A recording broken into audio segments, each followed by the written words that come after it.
1919 was an auspicious year in history. The First World War ended, ushering a drastic change in the world order. The Philippine Islands had been a U.S. territory for 2 decades and was promised independence under the Jones Law of 1916. Progressive reformers saw the country and its people as a major target for modernization, and education was its main weapon. 7 forward-looking Filipinas came together in 1919 to create a school where young women could gain the knowledge and skills that would make them modern women. Paz Marquez Benitez was the first president of the Philippine Women's College. Jose Abad Santos was its first chairman of the Board of Trustees. Francisca Tirona Benitez was the second president, and with her husband Dean Conrado, guided the school from a house on A. Flores Street to its iconic Taft Avenue campus. In 1932, the college became a university, making PWU the first university for women in Asia founded by Asians. It provided a space where innovations in education flourished, and young people were encouraged to be the best that they could be.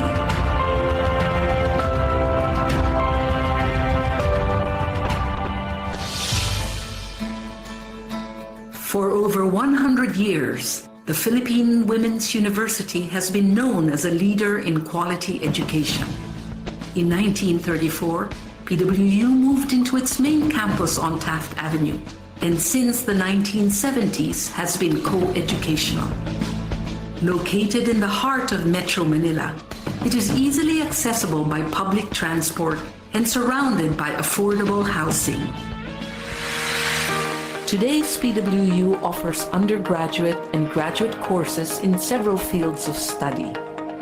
Its business and management programs are responsive to the needs of industry, using evolving technology for global competence. PWU graduates excel in arts and sciences, education, social work, and diplomacy. Its fine arts and music programs have produced outstanding graduates through a holistic education that treasures heritage as well as excellence. PWU has pioneered in fields such as food science, nutrition and dietetics, medical technology, pharmacy, and nursing.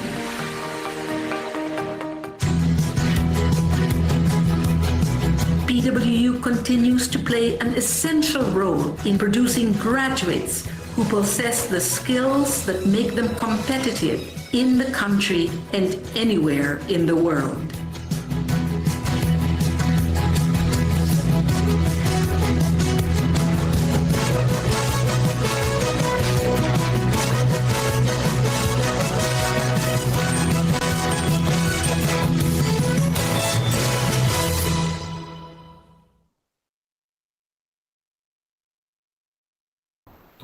A pleasant afternoon to everyone. We would like to thank each of you for attending this webinar despite the growing concerns in COVID positive cases. But don't worry, because watching us online is the way to keep safe. Just relax and watch us over YouTube, and we promise that this is worthy of your time.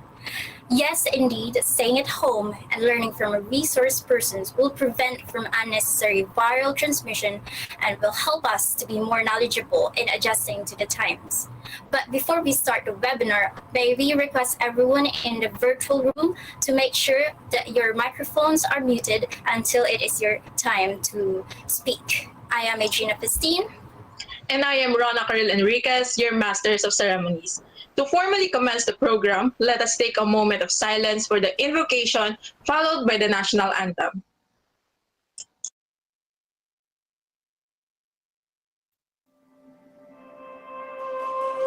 Through you, I can do anything.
Victory is my declaration.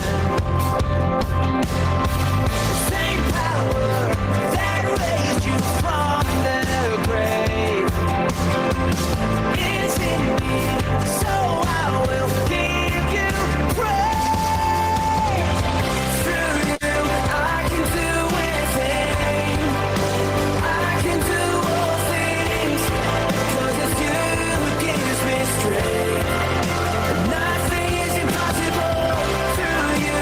Blind eyes are open, strongholds are broken. I am living by faith. Nothing is impossible.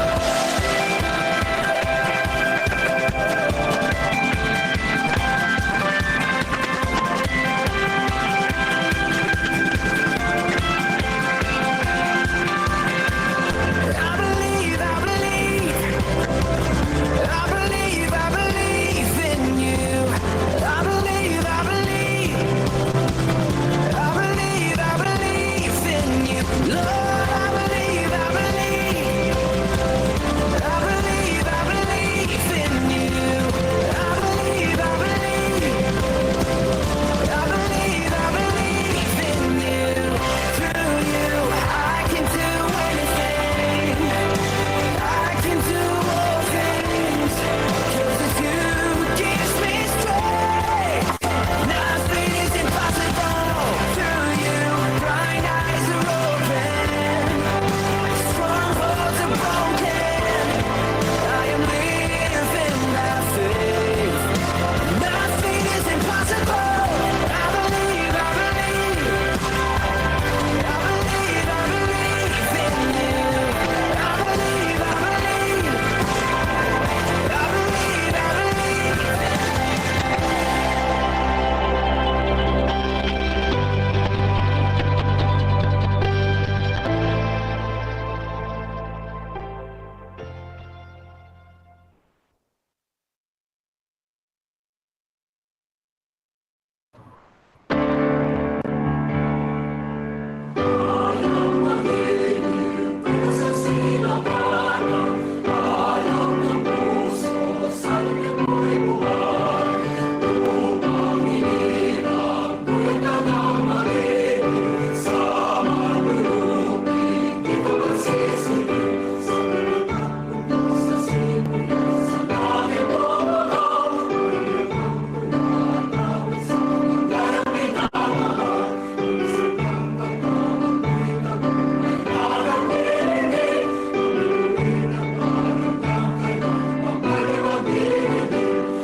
Let me greet everyone a warm welcome to our webinar entitled Mental and Emotional Wellbeing and Effective Study Methods in a Time of COVID-19.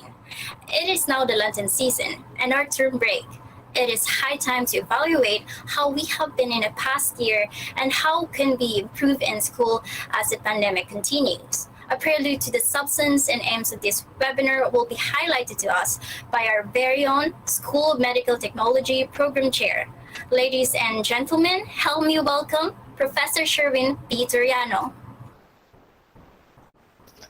To our esteemed guests, academic heads, beloved students, dear parents, ladies and gentlemen, good afternoon. We are already in the second year into the pandemic. A few trimesters into our online classes. However, there are still a lot of students struggling to cope with their studies. Several concerns have to be addressed for improved academic performance.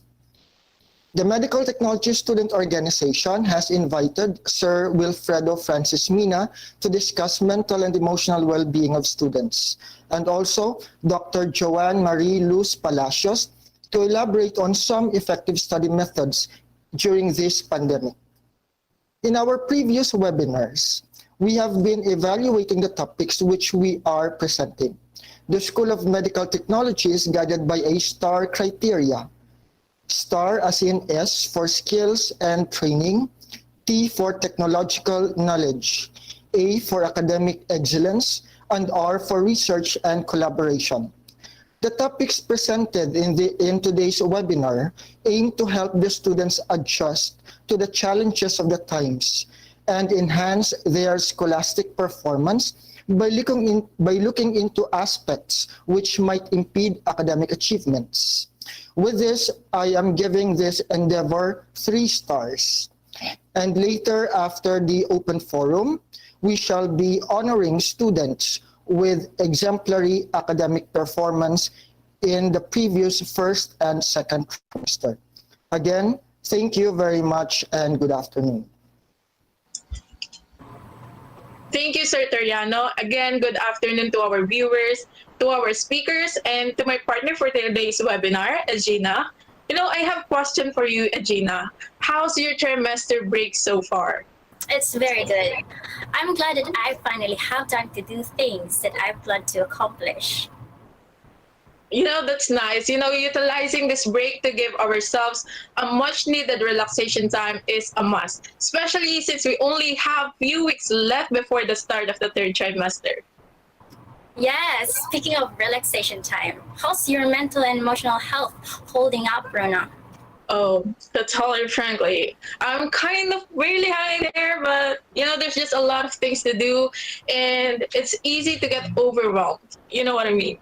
Yes, I understand. It's hard enough to balance our academics and well-being as a medical technology student, and then you combine it with the family and personal struggles amidst this pandemic. Truly challenging. Indeed. Thus, we are fortunate to have one of the speakers to discuss about coping up. Without further ado, may I call on the Vice President of the MedTech Executive Committee to introduce our first speaker. Good afternoon to each and everyone. This afternoon, I am glad to introduce to all of you our first speaker who will give us a talk about mental and emotional well-being of allied health students. Sir Francis is a mental health professional of the University of the Philippines, Manila Office of Student Affairs. He is a certified Student Affairs and Services Specialist of Philippine Association of Practitioners of Student Affairs and Services, certified school health consultant of the Philippine Academy of Physicians in School Health, and an international certified addiction prevention specialist with emeritus addiction studies. His mainstream work in mental health promotion takes a developmental, preventive, and integrated naturopathic approach. He has worked as a psychologist, counselor, and educator in various state universities in the graduate and undergraduate levels, teaching psychology, counseling, communication, and human resources management. He is a meditation practitioner and an advocate of sustainable lifestyles and vegetarianism. Ladies and gentlemen, let us give a virtual round of applause to Mr. Wilfredo II Francis Mina. Thank you, Ms. Rania. Thank you also to our vibrant moderators and Masters of Ceremonies. Thank you, Professor Toriano. Magandang hapon po sa ating audience. It is an honor to be invited for this activity.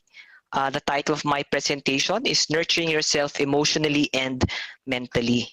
So I come from the University of the Philippines, Manila. Magkapit-bahay lang po yung ating universidad at magandang pagkakataon po ito na tayo'y nakikisalamuha kahit sa isang online lang po na platform.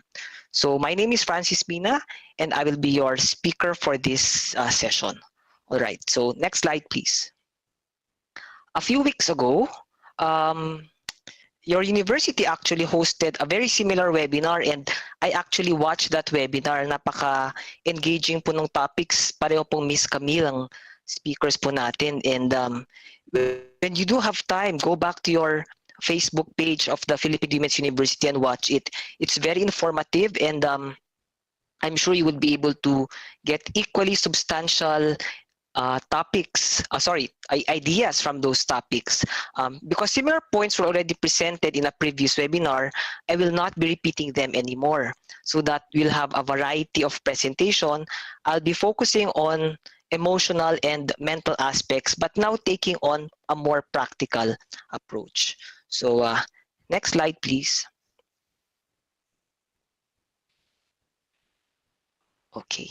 Now, as was mentioned by our moderators earlier, the situation right now in the NCR Plus is it's very complicated. When many things feel uncertain or out of our control, one of the effective ways we can do to manage the stress and anxiety which we are experiencing, because fear and anxiety about COVID can be very overwhelming. As Professor Toriano mentioned, we're now more than 1 year into the pandemic and with all these quarantine restrictions. And therefore, if we would want to be able to manage stress and anxiety, it's very important that we learn to focus on actions that are within our control, because learning to cope with stress and staying healthy while we are at home will make you, students, of course our audience as well, the people you care about, and your community stronger. So it's not just about you, but it's also about your community. And in this webinar, we will explore 7 ways we can take intentional and integrated steps so that we could look after our well-being during this trying and challenging times. Take note of the descriptor. It's intentional and integrated, meaning yung mga ginagawa po natin, alam nating makakabuti sila para sa atin, kaya gagawin natin sila. At the same time, hindi siya segmented. What I am doing connects to the other life spheres and to the people around me. When I am able to take intentional and integrated steps to take care of myself, I can become a healthier and more content person. Okay, next slide, please. So I know that at this point we're being streamed on our social media page, and perhaps we could do a quick poll. So if you could interact with me, we'd like to know what's the scope, or at least what's the profile of our audience for this afternoon. So please reply in the chat box or in the conversation facility, whatever. If you are a student, if you're an educator, if you are a member of the administrative personnel, or if you're a parent or guardian, or you're just a guest, you're a friend of the university and you just happen to patronize also these webinars. There's really no way for me to check out, the profile, but it would be nice for you to just indicate on our platform what's your role in the School of Medical Technology. Of course, as was introduced earlier, I believe that a predominance of our audience are students, and but I'd also like to believe that we have various stakeholders joining us for this webinar. All right. So let's go to the next slide, please. Now, as I mentioned, a few weeks ago, your university hosted a very interesting and engaging webinar on mental health. And one concept very connected to mental health is resilience. So you see it there on your screen right now that resilience is the process of adapting well in the face of adversity, trauma, tragedy, threats, or significant sources of stress. And this past few 1 year or so, we've been experiencing a variety of distressors. Kung maalala po ninyo, sa simula pa lang ng nakaraang taon, in 2020, we had an environmental crisis, not just in the Philippines. We had a volcanic environmental crisis dun sa Taal volcano, but at the same time, around the world, there were forest fires going on. Then, about a few weeks immediately, we already had experienced the impact of COVID, which we were still calling NCOV before, because we were really not sure about how it would be progressing or impacting on us. And so these past months, from an environmental to a health pandemic, then it became an economic problem, and then it is said we're now having our mental health crisis. So that's the third wave. So we're having we're having cumulative effects of stress challenging our well-being. Now, dito papasok yung ating resilience trait, because resilience, as we've defined it, is a process of adapting well. Take note, it's a process. At some point, we acquire it, then it gets diminished, then we polish it, we become stronger, then sometimes it becomes weaker again. The important part to understand in any process is that you move forward. So resilience does not necessarily mean na you're always smiling, or you're always perfecting your scores, or perfect attendance ka, wala kang nakakaawa, you're always healthy. That's not resilience. That is a part of resilience. But the broader perspective of resilience is that it's a process of adapting well. So, and wellness can be defined in so many ways. Now, it also is not just a behavioral process. There's also profound personal growth. So it's not just something I do and I manifest externally, which other people can validate, such as performance in class, such as health indicators, pero meron din po siyang personal growth, meaning how I appraise, how I think about, how I recognize and work with my feelings is something I can consciously and feel good about. I can consciously pursue and feel about. So as a whole, resilience involves behaviors, thoughts, and actions that anyone can learn and develop. And therefore, it must be sustained. Now, bakit tayo may must na verb doon? Because the cumulative effect of the stress of this pandemic is not just on the personal level, it's not just on the community level, and we know that it's on a global level. And it will be in our best interest if we take steps, to work on these behaviors and thoughts. All right. So having said that, let's go to the next slide. Now, it would also be nice to know where you are located right now, because while we are connected via screen, iba kasi yung connection, di ba? And we know that, iba yung connection pag warm body yung nakakasalamuhan natin. So in the same line of thought, if you're able to visualize where our audience or where our fellow participants are, it helps us relate to them. So it's nice to know, where are you located right now? Are you in the National Capital Region? Are you in Luzon? Are you in Visayas? Are you in Mindanao? Or are you overseas? So maybe our technical friends, our colleagues in the technical function of this webinar could check out where are most of our participants. Tas mamaya balikan natin sila. So please indicate where you are located right now. All right, so let's go to the next slide. Now, the reason I ask you where you are located right now is actually based on this framework. As a counselor and as someone who believes in the systemic approach, and I believe even the medical technology students and our allied health students would agree with me that our understanding of health and well-being must always take a systemic approach. So the determinants of our health and well-being in our cities or even in your municipalities, regardless of where you are, is always or can be visualized as something occurring on a systemic level and concentric siya. Ibig sabihin, if you try to locate yourself within this illustration which you see in front of you, of course, we are the people at the middle of this illustration, and we would see other circles or at least arcs or sectors overlapping.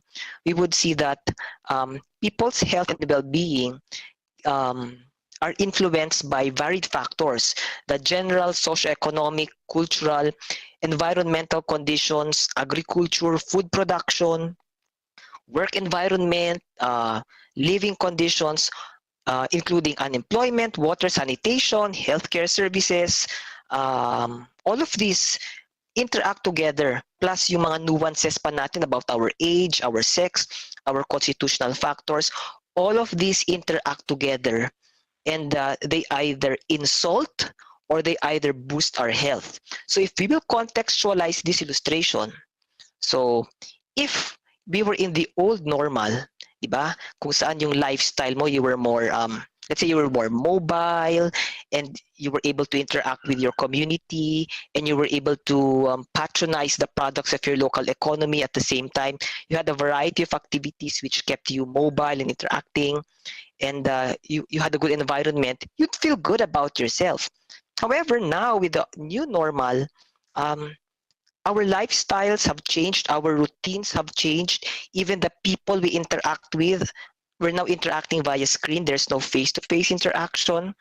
Our economies have changed, and therefore how we sustain our needs and wants and the products we use to gratify our needs. The sources of these products have also changed. Our activities with our natural and our built environment, all of these have changed. Kaya tayo nagkaka-experience ng cabin fever, or yung bang tipong pag nakukulong tayo, we feel so constrained, and our freedom is limited because the determinants of our health and well-being all overlap together. That being said, it's very important that we understand that how we respond to stress during this pandemic really depends on so many factors. Some of these factors we can work on. Some of these factors are beyond our control. Definitely, the global ecosystem is something we could not manage in as much as the natural environment out there. However, as we go towards inside the circle, these are the determinants of health and well-being by which we can manage. All right?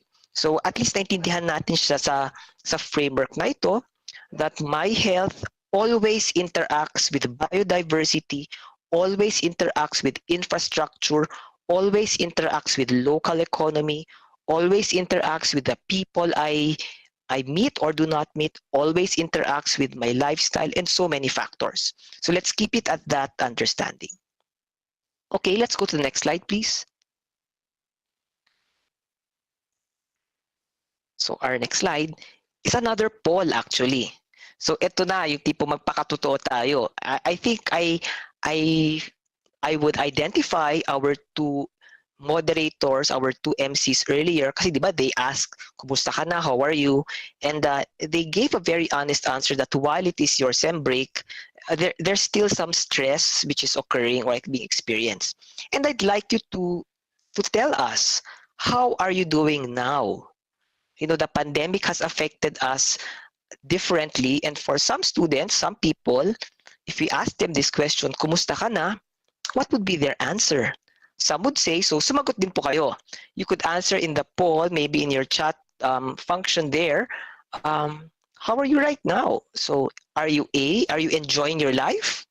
Masaya ang pandemic, I'm enjoying my life, I have Netflix, I have aircon, you know, I have food 24/7, I can study in bed, I don't have to take a bath, this is extended vacation, masaya ako. So if that's how you feel, your answer would be A. Letter B naman, I'm bored, but otherwise, I'm okay during the pandemic. Hindi naman ako nakakapunta sa mga kinakainan ko dati, pero meron namang Food Panda. You know, I cannot go to the mall, but you know, malapit na naman ng Lazada and Shopee sale. But disclaimer, I'm not endorsing them.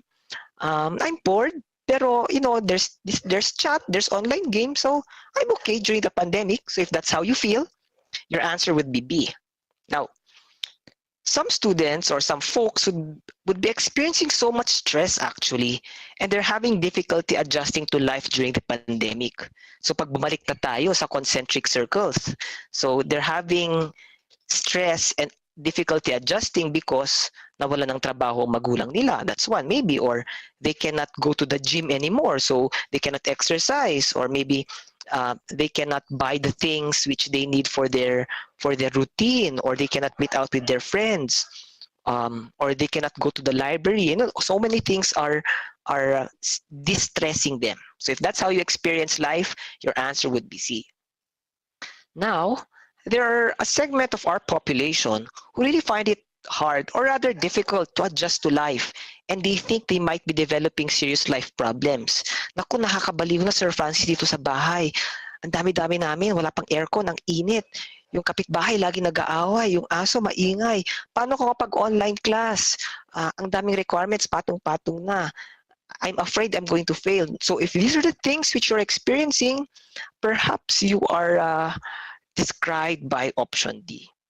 So there are no right or wrong answers. It's just being able to assess honestly where you are right now.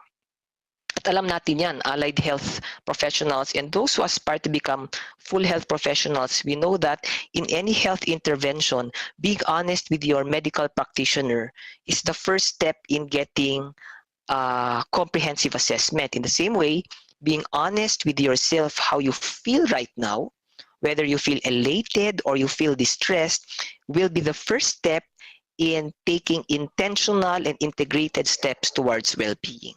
Okay? So let's go to the next slide. So as I've mentioned, many of us are affected by COVID and it has disrupted our routines. I know that the first area of our lifestyle which was impacted was our sleeping habits. Many students are now sleeping off the charts. Talagang napupuyat sila, may iba naman makatulog. Some of our routines also in terms of movement, yan na-impact yan. It has made our everyday activities such as study, work, and caring for our loved ones challenging. So take note, the words I use, I don't say it's difficult, I say it's challenging. We'll go into this later, if how we choose our words to describe our situation. Okay, now let's go to the next slide.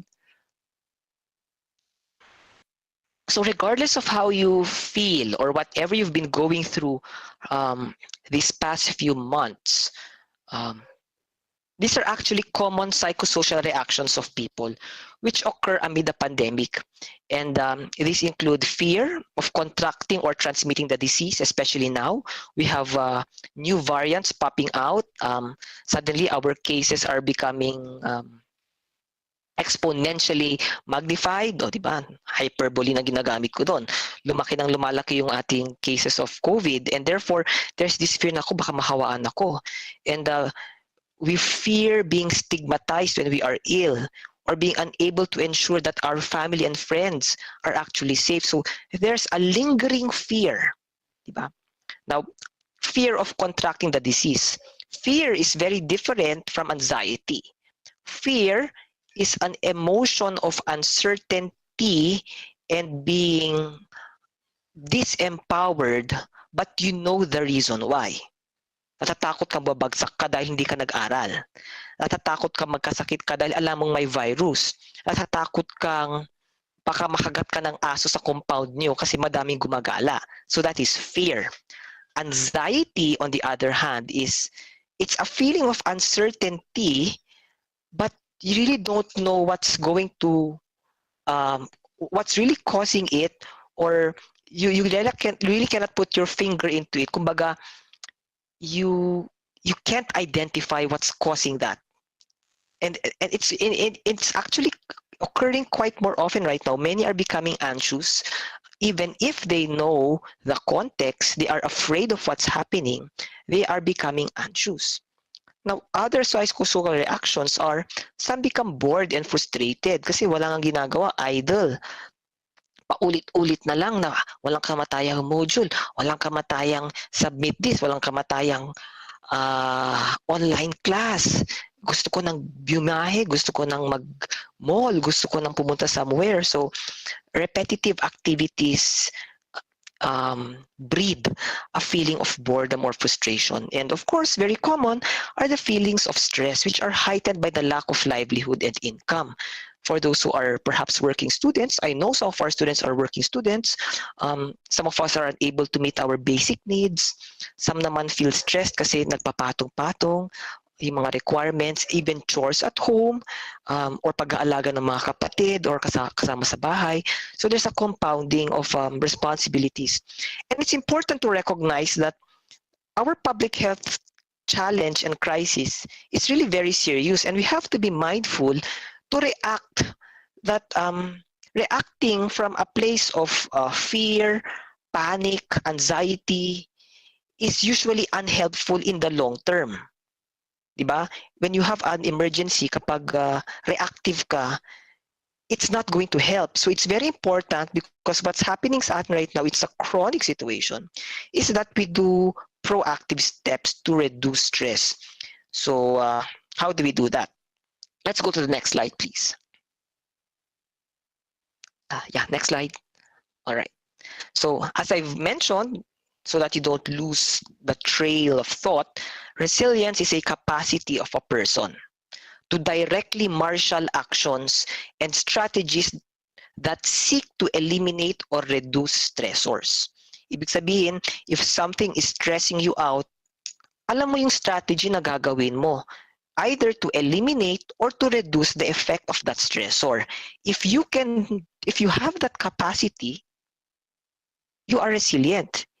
And that presupposes that you are aware and alert, you know what is triggering, what causing your distress, then you know the positive action to deal with that distress, and you know the solution, so to speak.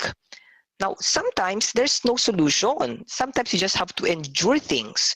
Like you have to endure the hot weather, or you have to endure, let's say, brownout. You can't do anything about it. So resilience also is a general capacity to endure stressful events and return to better functioning.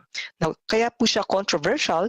Some people say Filipinos are not really resilient because while we can endure stressful events, bumabalik tayo sa old normal. Kaya paulit-ulit tayong may baha, paulit-ulit tayong may problema kapag may kalamidad dahil hindi daw tayo natututo.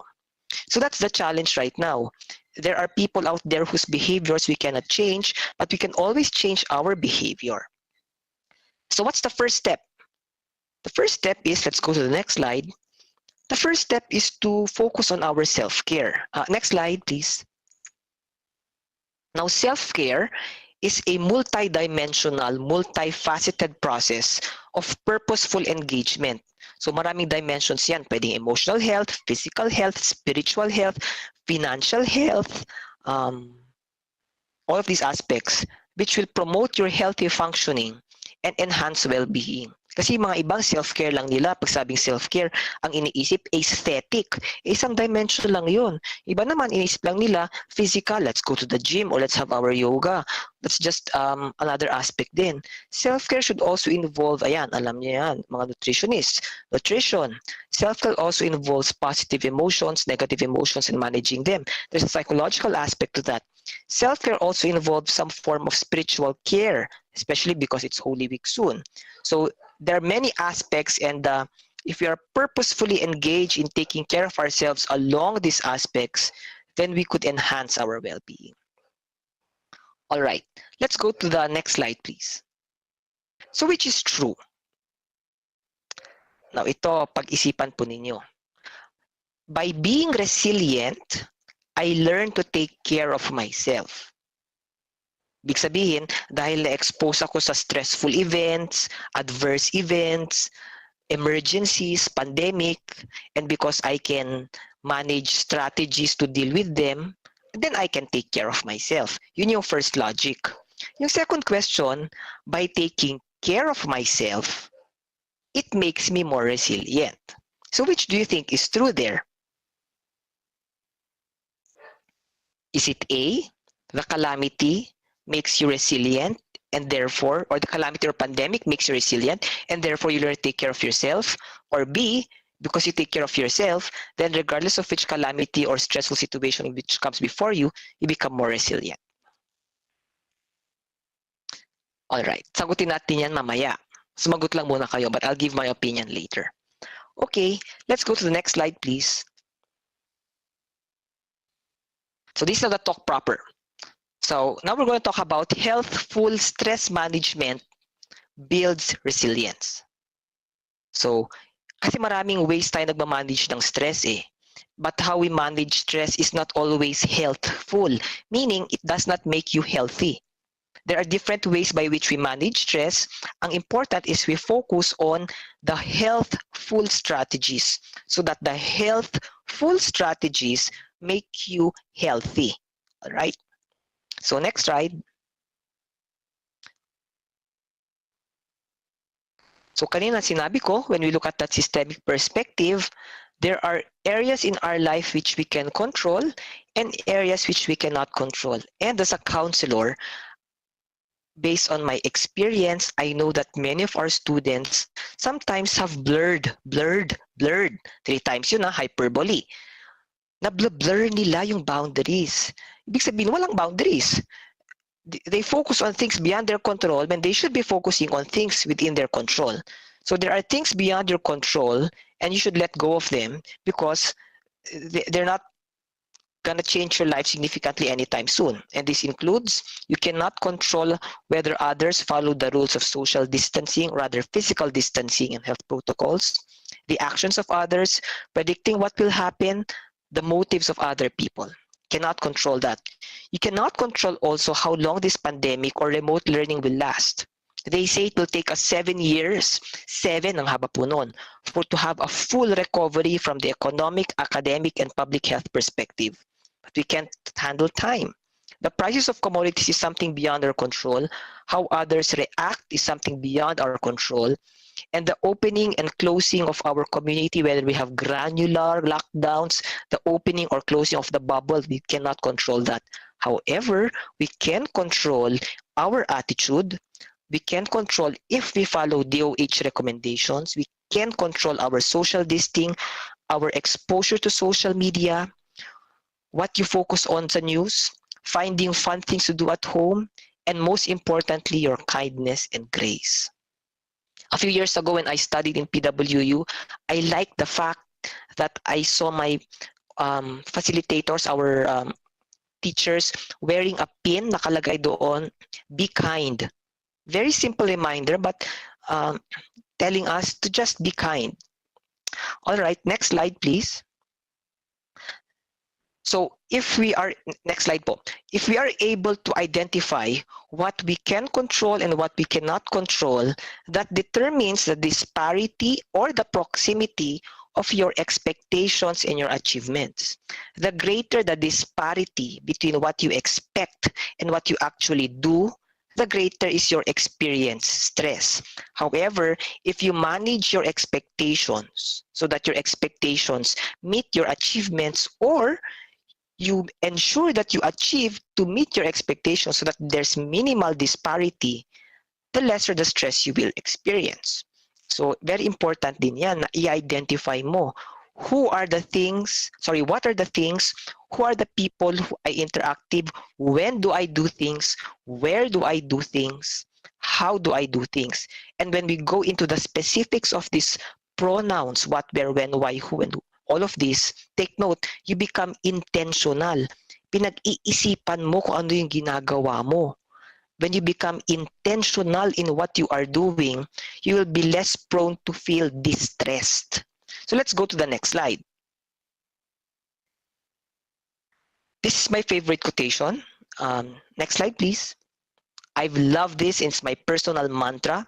Focus helps us see clearly. Seeing clearly changes everything. If you're able to focus on the important things in life and you act on these important things, so this text tells us about priority. Everything is always about priority. I'm a person, I don't believe in time management because there is always time. Ang issue lang dyan is what do you focus on? What do you pay attention on? Okay, next slide please. I still have 10 minutes left. All right, kaya natin yan. The first tip, I told you there are 7 tips. The first tip is to get the facts. Get the facts straight. It's very helpful to stay up to date with credible news sources, lalo na sa panahon ngayon. Ang daming fake news. Actually, I'm not a purveyor of truth in the sense that sometimes I'm not a very good judge of what is fake news or real news. But all I know is that if I choose to focus yung bandwidth ko to certain sources, at yun ang paniniwalaan ko because they are reputable, I will be less prone to being reactive. So learn to get the facts, stay up to date with credible sources, and attention to news and social media, seeking accurate information, and staying up to date with what PWU disseminates in its information platforms. So mamimili ka talaga ano yung tutukan mong source of information. So first is always get the facts.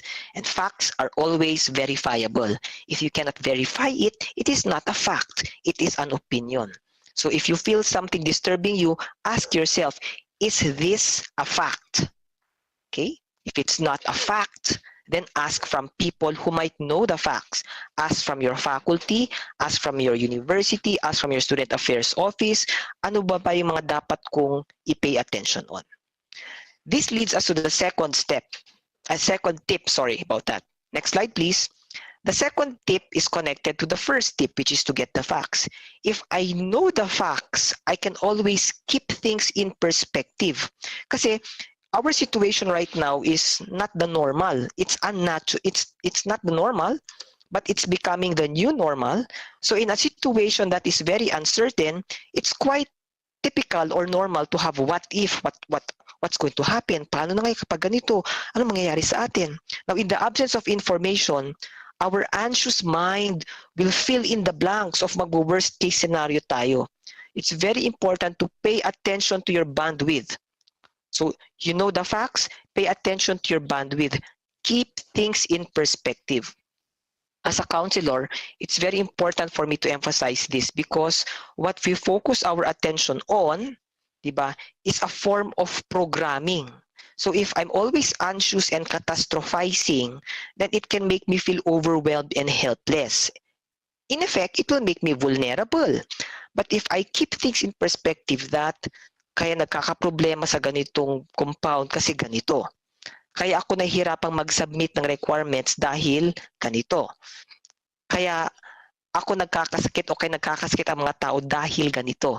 So pag pinaiiral mo yung why, hindi ka lang what, where, when, and how, pero pag pinaiiral mo yung why at yung paggamit mo ng why thinking is galing sa facts, then you are able to keep things in perspective. That leads us to the third tip. Next slide, please. Our third tip tells us to be careful with our assumptions. So what are our assumptions? We have to be mindful of our assumptions. Ayun, umubo yung taong yun. Naku, baka may COVID na siya. Yung family na yun, nag-granular lockdown sila. Naku, baka ma-infect tayo. And you know, it's been trending over Facebook that if someone is identified or is positive sa COVID, di ba sinasabi nila, don't take a picture, wag nyo i-post online kasi do not stigmatize people. They don't pull people down. Instead, we should send them good wishes. So in the same line of thought, we have to be careful of our assumptions. You have to learn to discern and focus. Kasi we cannot easily verify face-to-face Wala yung warm body And therefore, the mind will sometimes think, bakit hindi siya nag-reply sa message ko? O bakit ang tagal na magbigay ng halimbawa, ayuda? Bakit sa kabilang compound, ang iingay nila. So again, nagwo-worry ka. You have to be very careful of your assumptions. Again, be very careful of how you program your mind. And self-awareness, again, oops, I'm thinking this way. Oops, I'm reacting that way. If you can pull your ear when you have this reaction, it's going to take you a long step in becoming emotionally and mentally healthy. That leads us to our fourth tip. Our fourth tip tells us, next slide please, to keep connected. That while we are physically distant, we are emotionally in touch.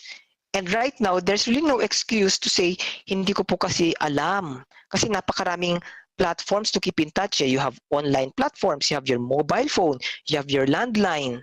You can always call, text, video chat with your friends, with your family, with your colleagues, with your classmates. But there will always be people who have some social inhibitions. Alam natin yan, face-to-face na nga lang, inhibited sila. Paano pa kaya kapag online? Some really more become reserved in online interactions. And if they cannot connect with us, some of us who are more exuberant or are more extrovert can reach out to them. So we could always keep emotionally close to our friends and family. That leads us to our sixth tip. Our sixth tip tells us to stay healthy, to eat well, exercise regularly, to clean thoroughly and rest adequately. You know, I've noticed our public information office always tells us wash your hands, wear your mask, keep social distancing, blah blah blah, and all of these are very important. However, very few times lang ako nakakita ng ad talaga sinasabing eat more vegetables, keep yourself hydrated, exercise, and therefore minsan nakakaligtaan natin gawin itong mga to. So, hindi pwedeng preventive lang in terms of masks and cleansing of our hands, pero important din that we take care of our bodies. And I cannot emphasize very well that no vaccination, alam niyo po yan, no vaccination works as equally as having a healthy diet, invigorated body, and thorough rest. Okay, so alam niyo po yan. Stay healthy. Our sixth tip is to seek help and give help. Now, very important to. The pandemic has brought out beautiful things, but it has also brought out interestingly controversial things in people. Some have become more greedy, some have become more charitable. But we choose to focus to limit our bandwidth on charity and compassion. Why? When we are able to create meaningful and kind connections with other people, these positive altruistic activities foster positive feelings, and people who have more positive feelings in them become healthier persons. So, seek help, give help. If you cannot give help, humingi ka ng tulong for yourself or ask help on behalf of others who could not ask help. Ask help for your neighbors, ask help for your family members. Connect them to resources. Kasi ikaw nakapag-aral ka, ikaw may connection ka, ikaw ang tumulong sa kanila. Again, I emphasize, people with positive emotions, whether they are charitable or whether they are liaising or connecting with people, have greater tendencies to become healthier and more resilient. The last tip, tip number 7, it's very important to plan and prepare. Again, right now, you know what's the adverb of the pandemic is in terms of education is we have to be iterate. We have difficulty planning ng long term. We can only plan for a short term kasi we don't know what's going to happen next.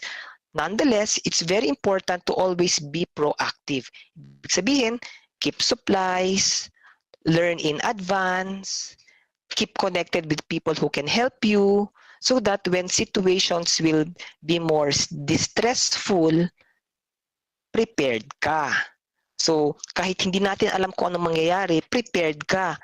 Physically, economically, socially, prepared ka. Let's go to the last poll. Next slide. So now I ask you, so how do you feel right now? Do you feel disconnected from your family, friends, and teachers? Do you regularly feel emotionally exhausted, like you have nothing left to give? Do you regularly feel a lack of accomplishment? Do you feel ineffective in what you are doing? If your answer to these questions is, next slide please. Next slide po. If your answer to this question is yes, these questions are yes. If you feel disturbed, confused, puzzled, lost, and unsure, please message your counselors in PWU.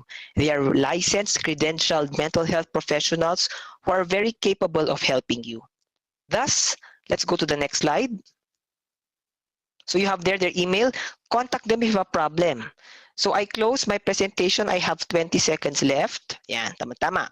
Being in control of your life and having realistic expectations about your day-to-day challenges are the keys to stress management, which is perhaps the most important ingredient to having happy, healthy, and rewarding life. Okay. So again, emphasize ko, having realistic expectations, and being in control of your life, not the life of others. These are the keys to stress management, which will help you have a rewarding, healthy, and happy life. So I take leave for now. That ends my talk. I'm sure our next speaker will have equally engaging presentation and will help us understand the other aspects of our well-being. Thank you for listening and magandang hapon po.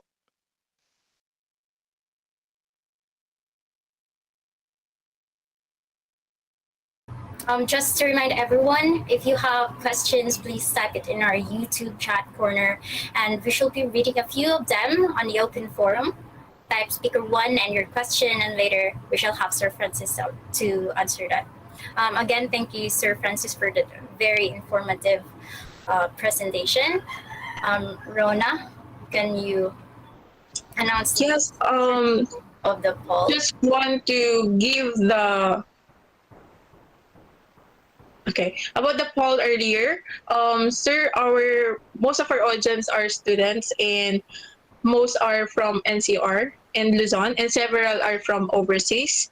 And the majority of the students are experiencing stress and boredom.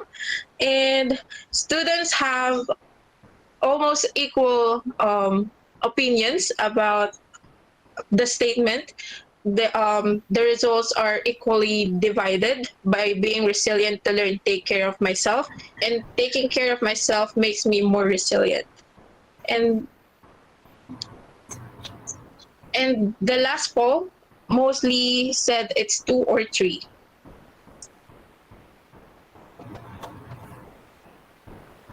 Thank you. Yes, sir. Again, thank you so much, Sir Francis.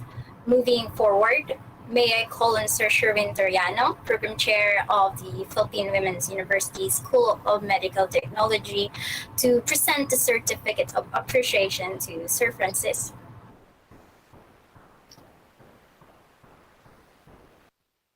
Okay, thank you very much, Sir Francis, for that very enlightening talk.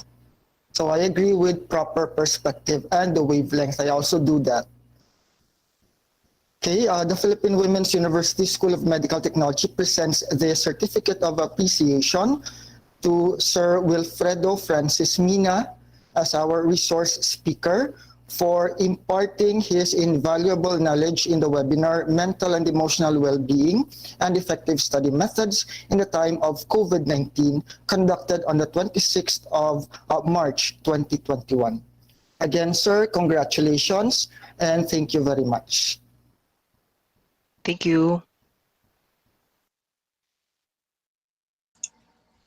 Again, thank you, Mr. Mina and Sir Toriano. But before we continue to our second speaker, we shall be entertained first by one of the School of Music's pride with a song. Let's warmly welcome Ms. Rain Barrientos with a big round of applause.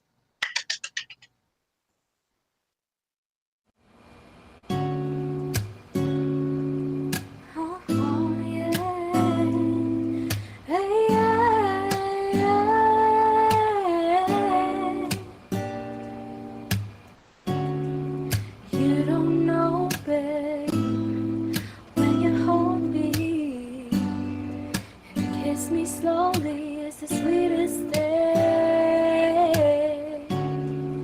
and it don't change. If I had it my way, you would know that you are. You're the coffee that I need in the morning. You're my sunshine in the rain when it's pouring. Won't you give yourself to me? Give it all. I just wanna see how beautiful you are. You know that I see it. I know you're a star.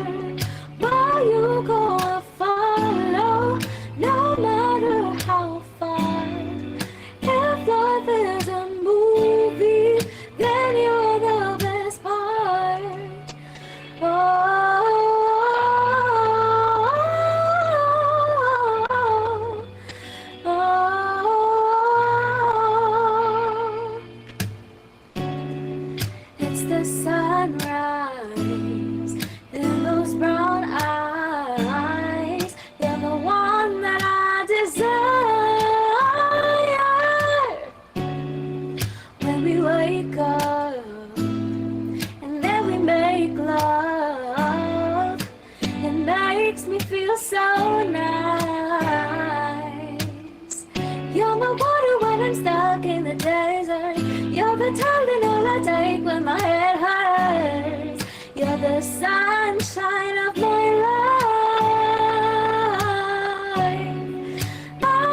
wanna see how beautiful you are.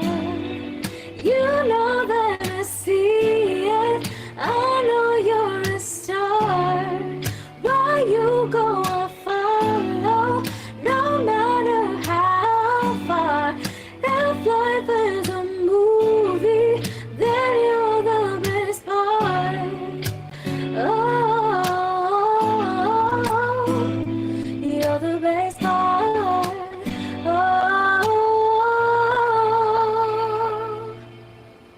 if you love me, won't you say something? If you love me, won't you?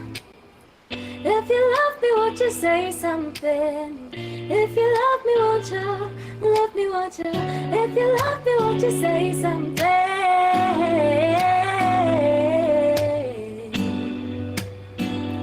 'Cause you're the best part. Where you go, I follow. No matter how far. If life is a movie, then you're the best part.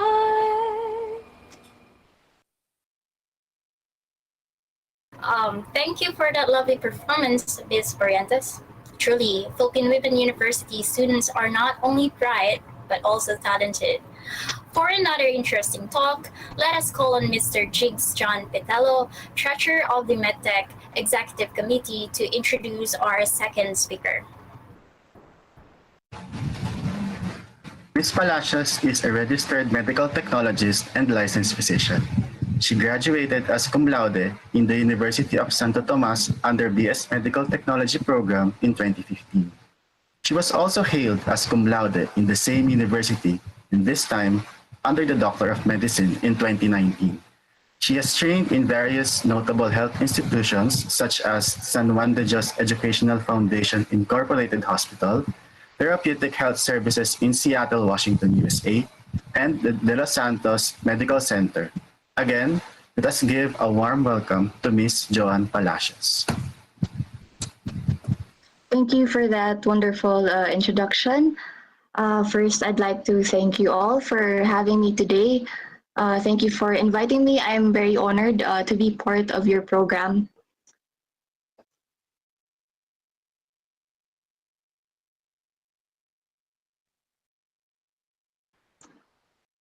Okay, so today my talk is about studying during the pandemic. Next slide, please. So again, I am Dr. Joanne Palacios. I graduated from UST, both from medical technology and Doctor of Medicine. Next slide, please. Next slide, please. So today, it's really hard to be an online student. Even though I graduated 2 years ago, 2019, as from the Doctor of Medicine, I had a fair share of being an online student because I had to take board exams last year, 2020.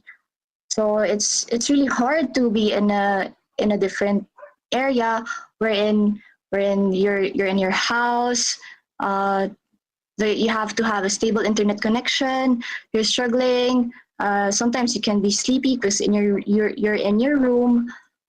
So I'll give you some tips on how to study with an online platform. Okay, so next slide, please. So first, I want you to realize who or what is your motivation. So sabi nga ng isang commercial, para kanino ka bumabangon? Kasi this will be first and foremost drive in doing what you're doing every day.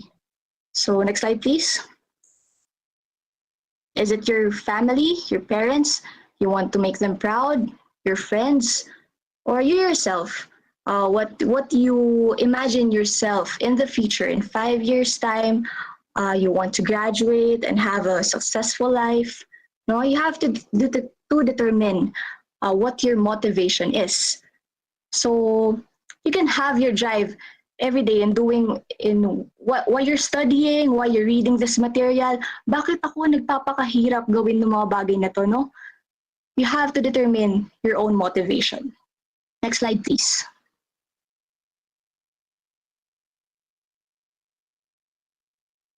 So next concept is now when you have your motivation, next is you need to create a regular study space and you have to keep it organized. So next slide, please. So I'd like to share some photos of our study space during our board exam review. The photo on the left is my personal study space. I didn't have a chance to get a good photo, but you notice he posted a lot of things on the wall. No, it's hard to memorize a lot of stuff. So posting on the wall helps us in memorizing things. You have to have a good clean area, although sometimes it can be cluttered. But it's okay, no. It's just as long as at the end of the day, you have to organize your things. My mom always tells me, a cluttered desk leads to a cluttered mind. So just keep on organizing from time to time, and then that's good enough. You have to have a good, clean, quiet area, well lit room, for that area to be conducive in learning. So it's really hard, no, if the area is too loud, there's a lot of noise, there's a lot of people. You just have to have that regular study space. Don't study in your bed. You'll always promise me. I promise you will always fall asleep if you study in your bed. That's 100% true. And nowadays, now you also need to have a good internet connection in that area as well. Next slide, please. So this is a photo of from my friend. As you can notice, she's very organized. She has lots of pen holders. There's a bookshelf, and then there's a printer. Very organized. I just continue. Just have a good study space, and then that's good enough. Next slide, please. And then this slide, she doesn't have that much study materials. So if you're into studying online materials, then that's fine, as long as I recommend that you have your anti-radiation lenses. And then you have a good ergonomic chair so that you won't have any low back pain in the future. Next slide, please. Next concept is practicing time management well. So next slide, please. So this is a personal photo of our time management, no, during our online board review.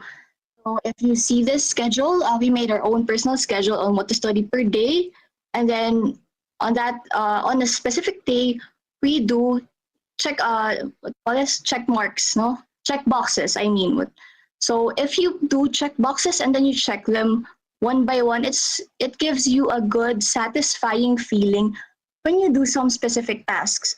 Also, it gives you some spacing. You know, you can pace your time when you have those check boxes. So, for example, you have like 5 hours in studying specific subjects, and then you do check. You list down what topics you need to study, and then that will pace you. What you need to do, how many hours do I need to put into this topic?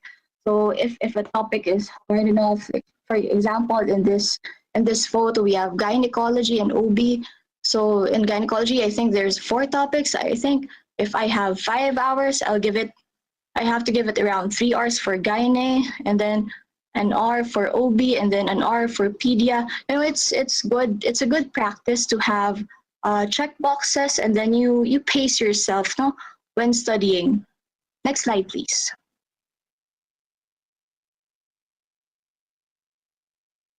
Oh, this is an example of a weekly planner. I just got this from this slide, from Slides Carnival. It's a good practice if you have allotted time for a specific task. So, for example, you have a project or you have a homework, and then you just put it in here, and then after that time, you just have to limit yourself, no? When when the time is over for that task, or you just have to pace yourself. And then also, it's important to give yourself some free time. You can't do all things na. You don't have free time for lunch, for taking a bath. It's important for you to give yourselves some free time. Next slide, please.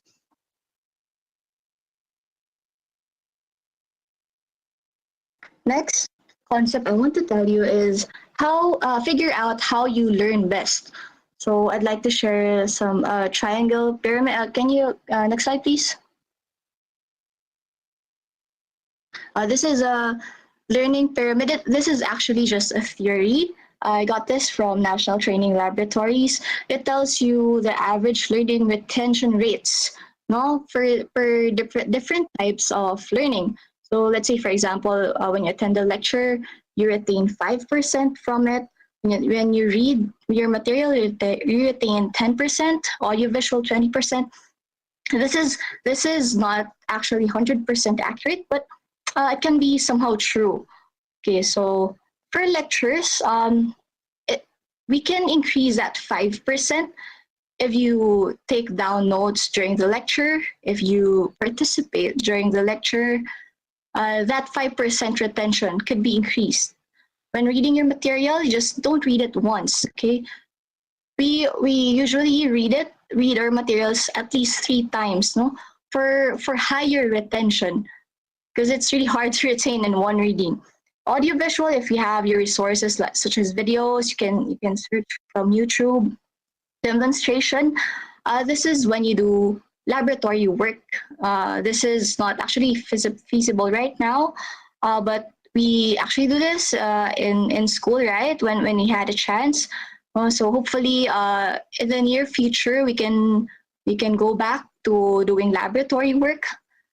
Next is a discussion group. No, this is very important for me. I hope you can do this as well, because discussion group, it's good to have friends who you can discuss your topics with, right? Who you can review with. So right now we have lots of online platforms. We have Zoom. We have this Google Meet. We can do a lot of video call and conferences, and then you can do group discussion with your friends, no? Especially if the topic is hard, you ask your friends, no, how you deal with that topic. You have some friends who are good in this topic. You let them teach you, or if you're good in that topic, you teach your friends. It will be a lot of help to you and your friends as well. So you practice by doing. This is when you actually work. No, this is a higher retention rate, and also when you teach others. Again, if you teach your friends, that is the highest learning retention rate. That's why your teachers are really, really good. Because just imagine how many years they're teaching that same topic, and then they really master that topic well. Okay, next slide, please.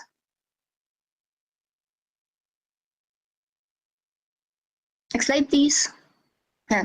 So these are some photos of our discussion group way back before boards. No, this is my friend who's teaching us. He's really trying his best to demonstrate so that we can visualize what we were reading on our textbooks. And then yeah, it's a lot of fun, no?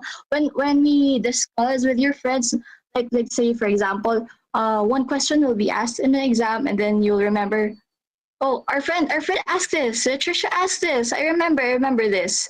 Right? It's really a good help retaining things. Next slide, please.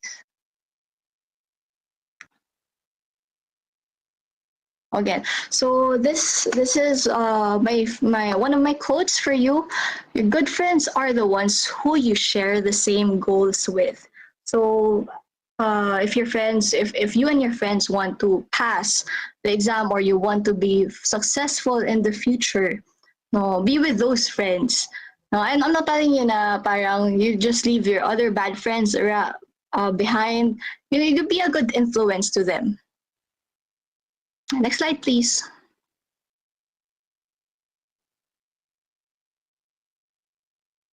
Now, I have some tips on taking down notes. As you can see, in this photo, we have a busy photo. This is my friend's photo. On the right side, there's a laptop open, and then there's a textbook, and then there we are in the video, and then that textbook is also printed.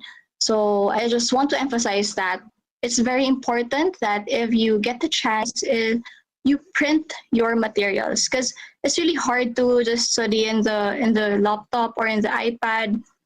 It's good that you print your material so you can write on it. Next slide, please.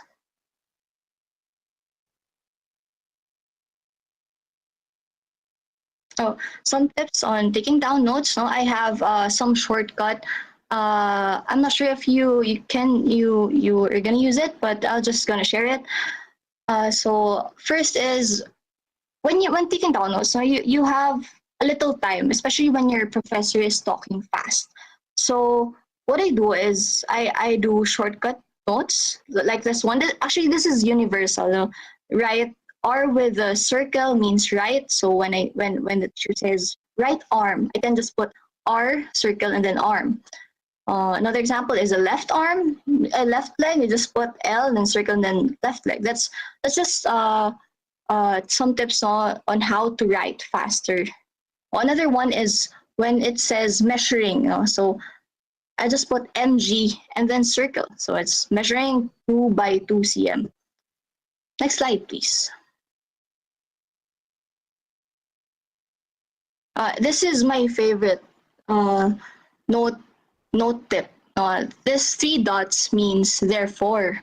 So I want to give an example on how to use this note. Next slide, please. So let's say, for example, there's a reporter or your teacher is reporting about the vaccine. So this is a very timely topic.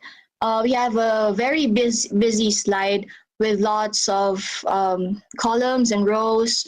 So how do we study this table? So first, of course, is to read everything. So you read everything, you read the heading, you read the details. Next, you're gonna do is to get the odd man out. What do I mean?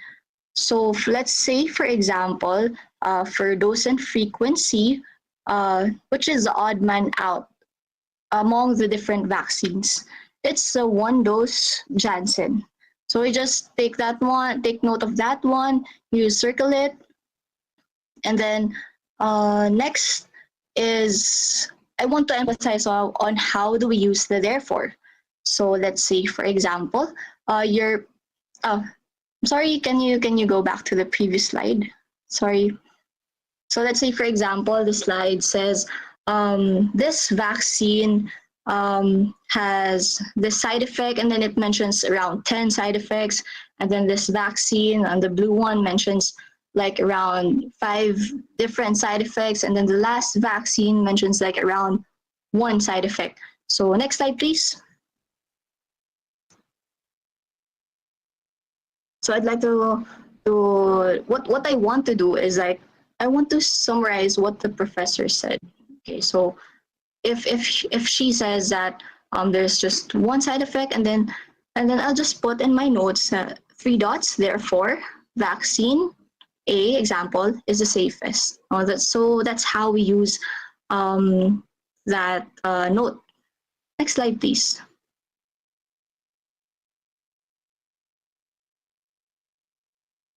Now I have tips on highlighting. So sometimes when we do highlighting, when we read our material, it's hard to pick what are the important ones. Sometimes we end up highlighting the whole page, like this one, highlight the whole thing, and when you read it again, you can't find what the important thing is. So for me, aside from highlighting with highlighting with one color, I like to highlight with different colors so that can be helpful. There will be personally I like to do orange with as a term, yellow with as a definition, and then yeah, just different colors. But if you do one color, that's fine, as long as you don't highlight the whole thing. Because when you do your second and third reading, it's gonna be hard for you.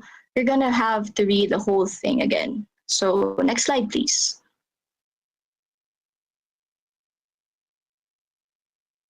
So this is, I'm sorry, I have a poor photo of my previous highlighting notes. So I hope you can see it clearly. No, I just want to emphasize that in here I like to highlight the term differently and the definition differently, and not to highlight the whole paragraph.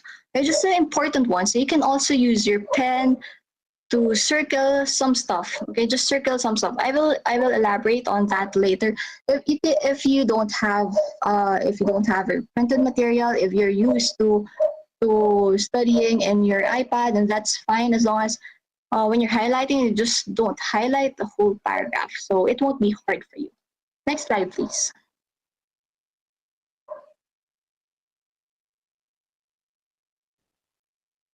Oh, next. Again, I'd like to emphasize during lectures, it's very important to actively participate. No, when especially if you have synchronous lectures. First, you'll be recognized by your professor. You may have additional grade, and the most important thing for me is that when you participate, the questions in there are most probably significant questions that may come out in your exams. So when you participate, you will remember, this was asked by my professor. So most probably, you can answer that exam well. Okay, so it's for memory. So what are the things that hinder the students to participate? So I think back then, maybe students were very embarrassed that they were called, embarrassed na mapahiya o magkamali yung sagot, no?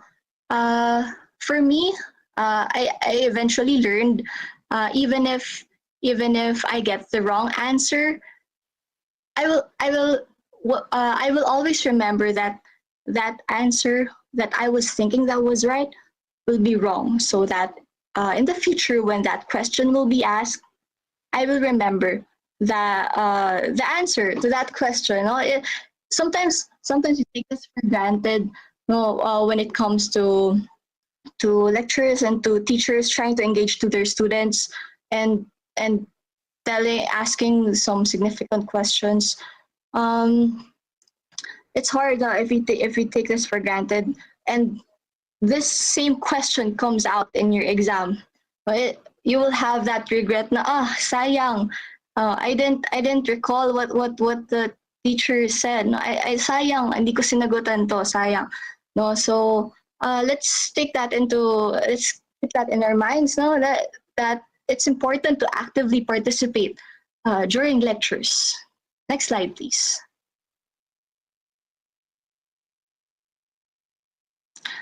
Next tip is to make flashcards. Now, this is important if you need to memorize a lot of things in a lot of subjects. So especially if you have the time to create flashcards.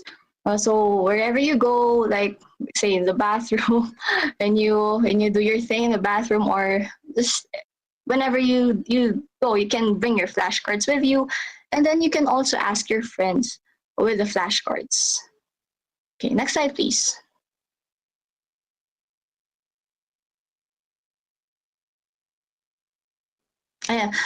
Sorry, this photo was supposed to be in the earlier slides, no?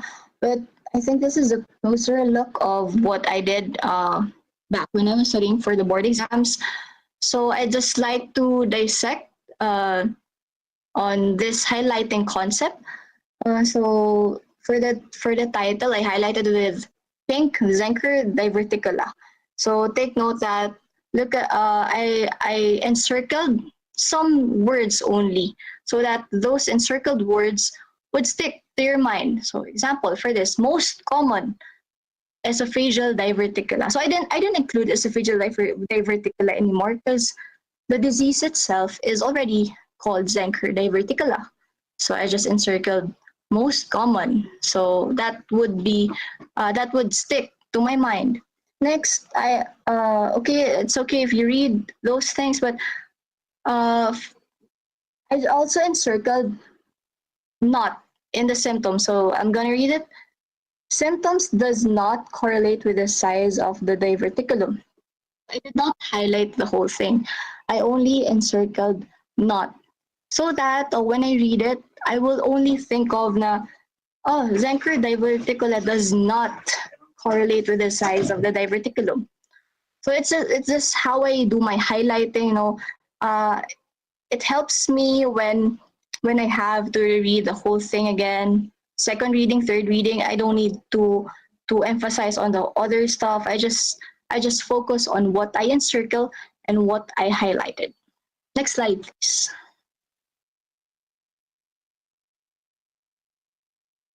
Oh, another example. I took this from Jowit's Medical Microbiology. This text says that it's an identification of a particle as a virus. So I just want to emphasize on how I used the highlighting or the circling. What do you call this? The circling thing. So in the third number, it says particles contain nucleic acid DNA, the sequence of which is not the same. It's so long, right? When you read the whole thing, it's so long. But when you read your material, you have to think like an examiner. So when this question will be asked, like, is it true or false, or is it identification? At least you know that what you need to know. So for, let's say for this one, I just encircled the not. Okay, so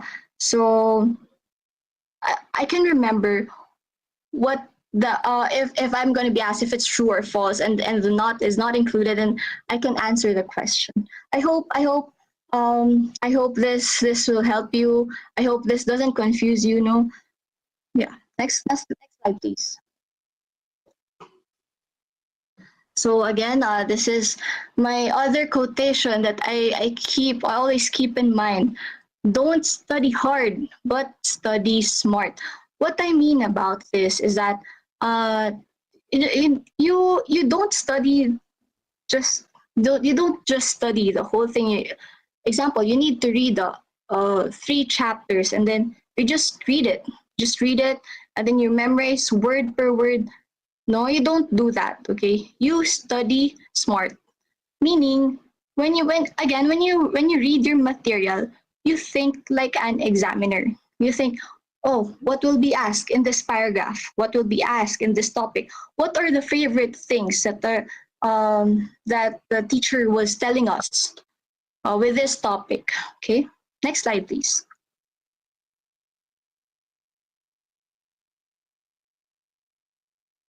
Now again, I just said this a while ago. When reading your material, think like an examiner. Next slide, please. Okay, so I'd like to give another example. Now, this is our material from Harrison's textbook of internal medicine. These are just some pages that we need to study. Next slide, please. As you can see, there's a lot of text that you need to read. Next slide, please. And so ang dami-daming babasahin, but of course, we still have to read the whole thing. But next slide, please.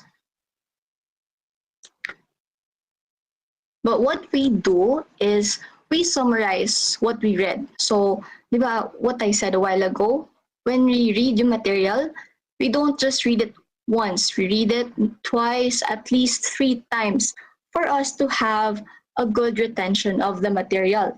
So what we do is we summarize the chapter. We do bullet forms like this one. MOT is a mode of transmission. You just do your own acronyms, and then you use your encircling, your bold, whatever, just to help you remember the material. Next slide, please.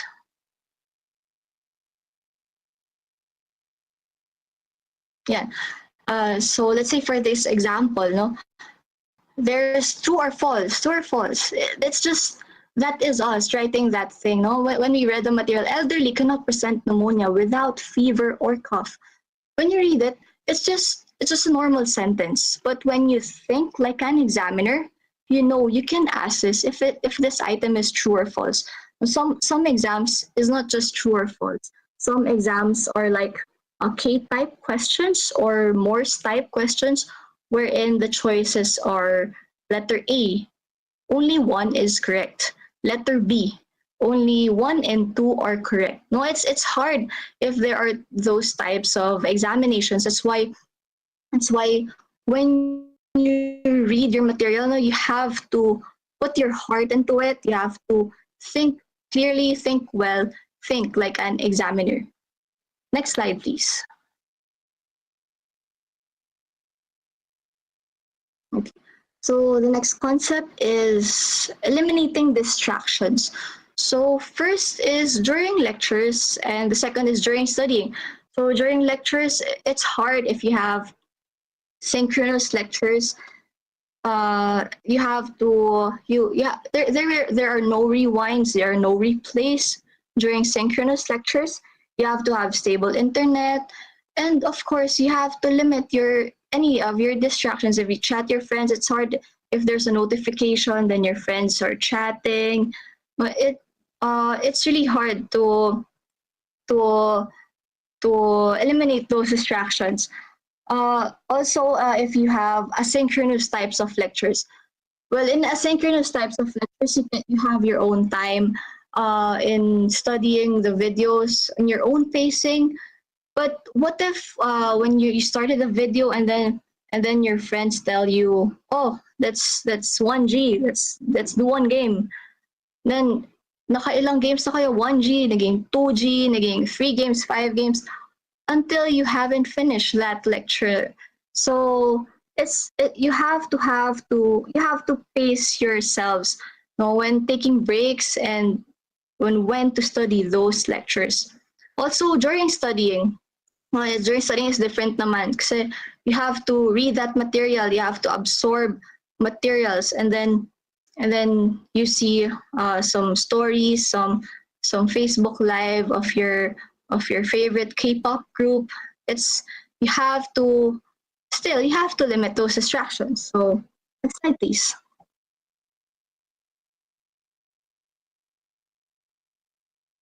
So again, what are your distractions? Social media apps, Facebook, Twitter, games, K-drama. You can't do two things at the same time. So I'd like to share something. Next slide, please. Wherein you can pace yourselves with doing your lectures or doing reading and still doing your favorite things. So, have you heard of the Pomodoro technique? The Pomodoro technique is actually it's a time management method developed by Sir Francisco Cirillo in the late 1980s. This technique uses a timer to break down work into intervals. Traditionally, it's just 25 minutes in length, and then it's separated by short breaks. So let's say, for example, you need to read your material for 25 minutes straight, and then after that 25 minutes, you get your 5-minute break. These in the slide, these are photos of some apps I downloaded before because I was so distracted with the games and with social media. So, well, if we only need a timer, what do these apps do? No, excuse me. These apps actually, um, they can they can detect if you use your phones. So, if you download this app and then you use your phone for some other different reason, you will it will remind you, to keep doing what you need to do. Let's say, for example, I downloaded this fish cure app. So this fish cure app uh, gives you that Pomodoro technique. At the same time, you can have fun because you're you're raising a fish. when you do that 25-minute task, and then your fish will then be upgraded. It will be upgraded and then it will get big. And if you fail to do that 25-minute task, then your fish will die. It's just an example. So it's really a good app if you really have problem focusing on your studies, on your lectures. It's a good app so that you won't be distracted by using your phones. Next slide, please. I think that's last slide. No? Thanks for having me today. You can find me in my email there. And yes, thank you for having me. Can you please allow me to plug our side hustle? Next slide, please.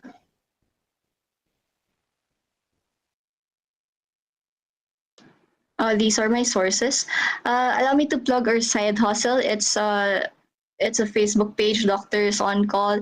We do home service flu vaccinations, teleconsultations, home service COVID nasal swab. We'd appreciate it if you visit our page. Thank you so much for having me today.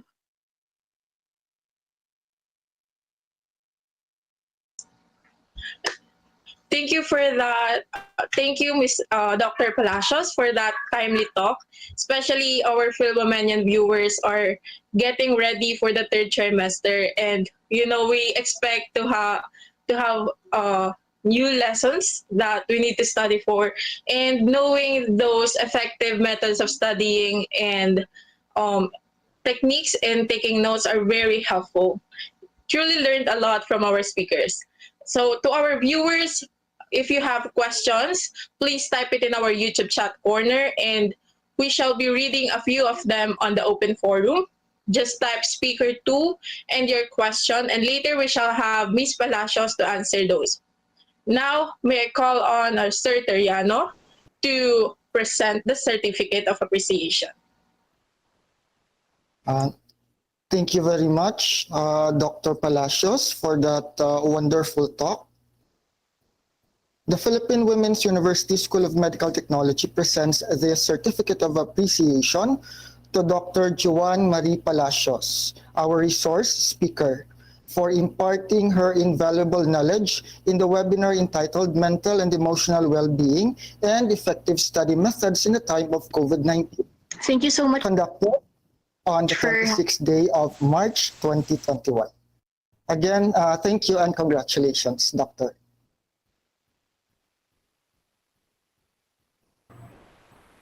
Thank you, Sir Teriano. At this point, we are now going to entertain the questions of our viewers. So if you have more questions, you can still type that in our chat box. May we call on Rania Maulana and Carl Simangan to formally start our open forum. Yes, Ms. Christine, actually, Carl and I have already collected some of the questions from the comment section. So Carl, can you take it away? Yes, the first two questions are for Mr. Francis Mina, and the first question is, as a student, how can we give help to others, or can we help them even if we are not professionals? And the second is, how can you find courage and the space for vulnerability to transform your own pain into a positive message to others?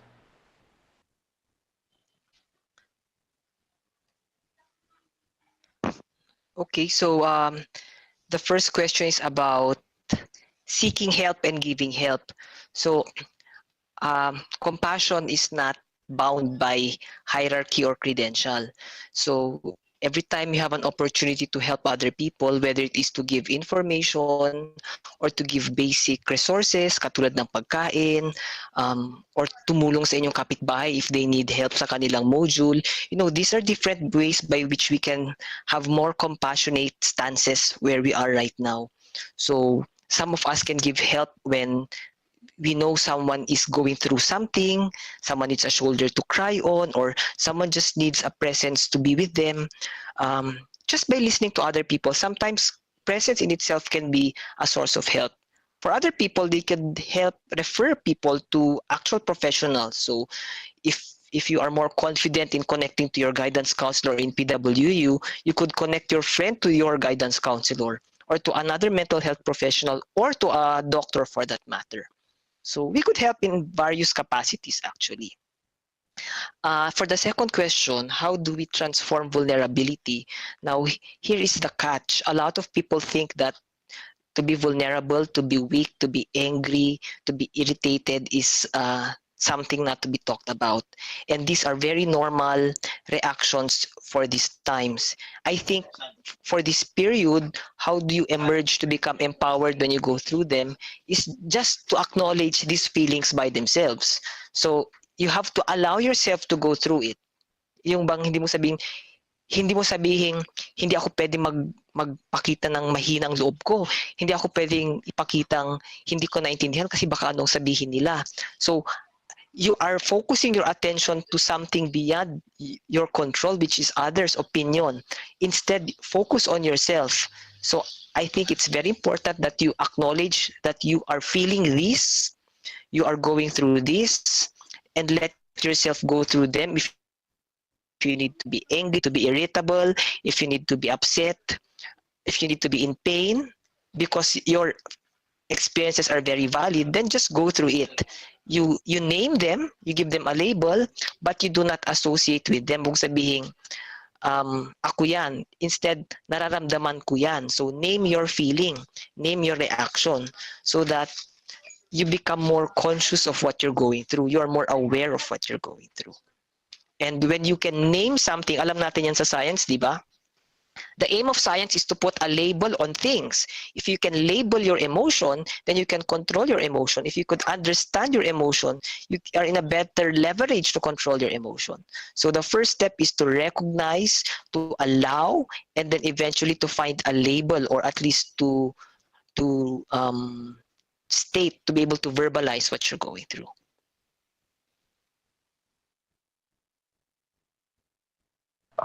Thank you for that, Mr. Mina. So for Dr. Palacio, may call niya. So for the second question, this is for Dr. Palacios. The first question is, how can we be able to handle burnout? And the second question, how do we stay focused in studying, especially, okay, let me reiterate that. How do you handle unmet expectations, especially ones that you have set for yourself? I have a hard time accepting a low score on a test, and it usually gives me anxiety to know that I have done my best in an examination. And last question is that, do you have any tips for memory retention? Okay, so for the first question, how do you handle burnout? Now, of course, it's hard if you have overworked yourself in studying a lot of things.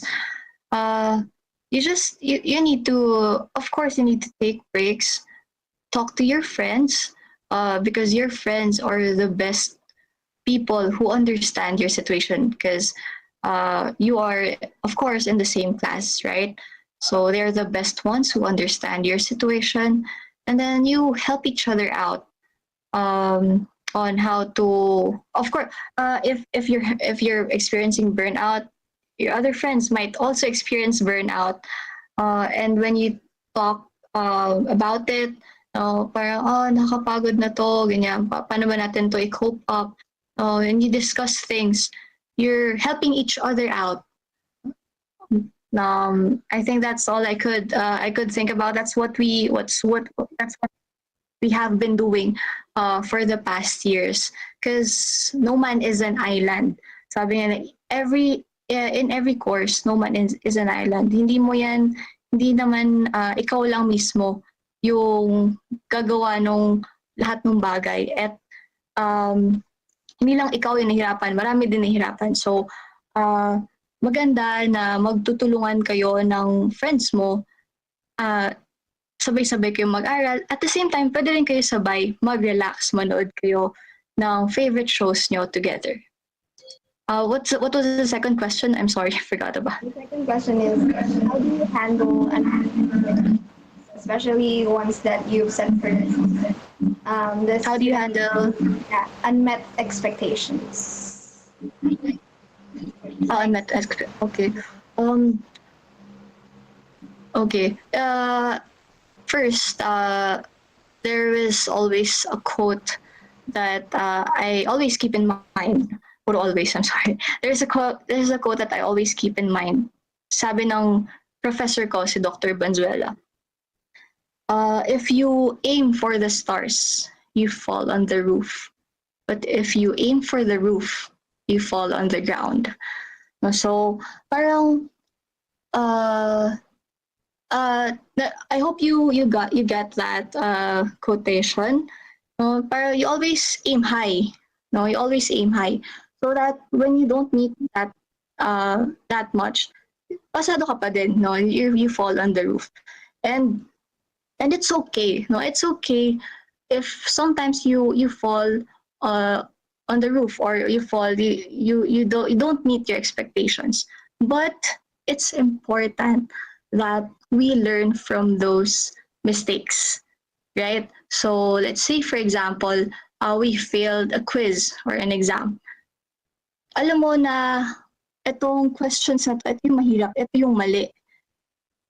Ito yung questions na may chance umulit sa next exam, like in the finals, right?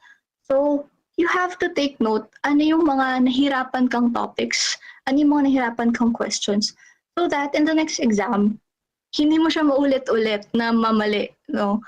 Kasi it'll hurt your pride, no? Masakit yun, na parang, minali ko na to last quiz.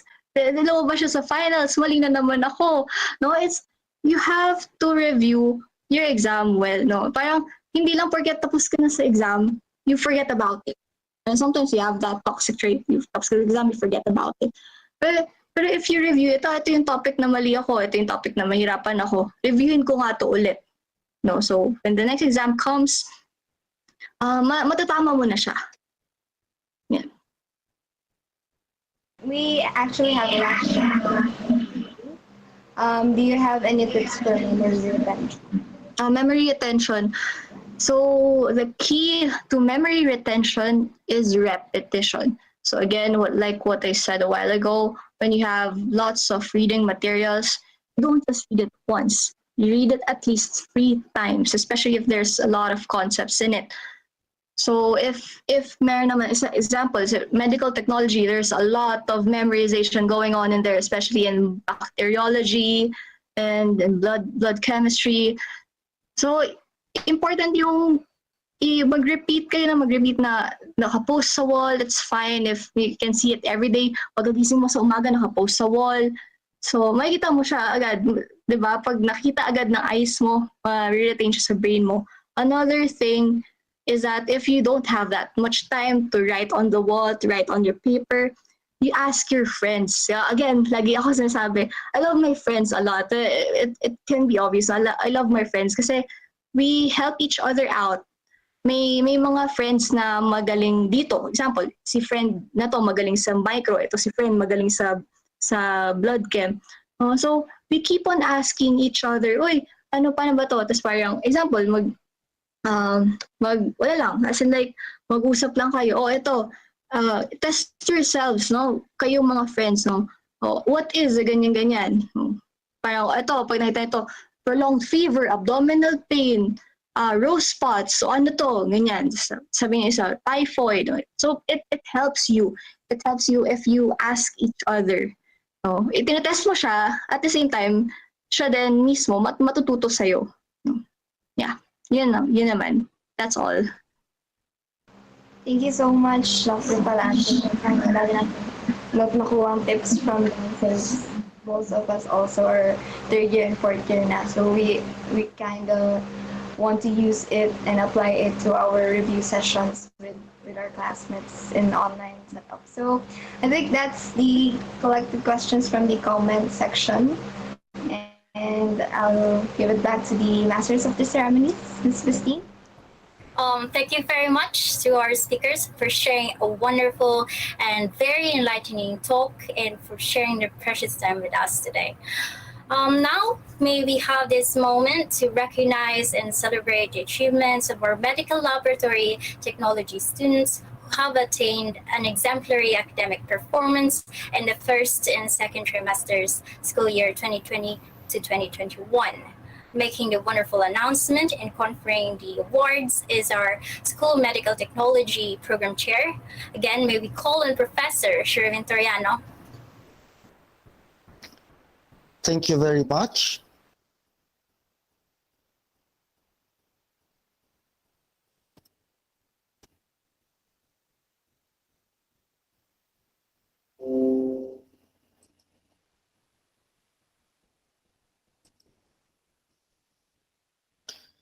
The School of Medical Technology would like to honor students who have manifested exemplary academic performance in the first and second trimester of school year 2020 and 2021.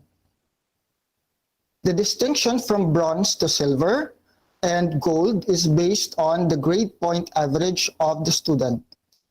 Those with the average of 1.75 up to 1.51 receives a bronze star. Those having an average of 1.5 to 1.26 receive a silver star. And those with an average of 1.25 up to 1.0 is awarded a golden star, provided that there is no grade less than 2.5 in any subject. So let us begin with the first trimester awardees. From the first year, Borla Kiana Clarice, silver star with an average of 1.456. Brosas Chloe Joy, silver star with an average of 1.294. Canlas Rain, silver star with an average of 1.382.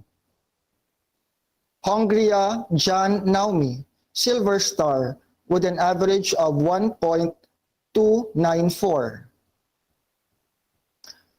Lagoy Renjay, silver star, having an average of 1.313. Olila Shairavel, having an average of 1.382.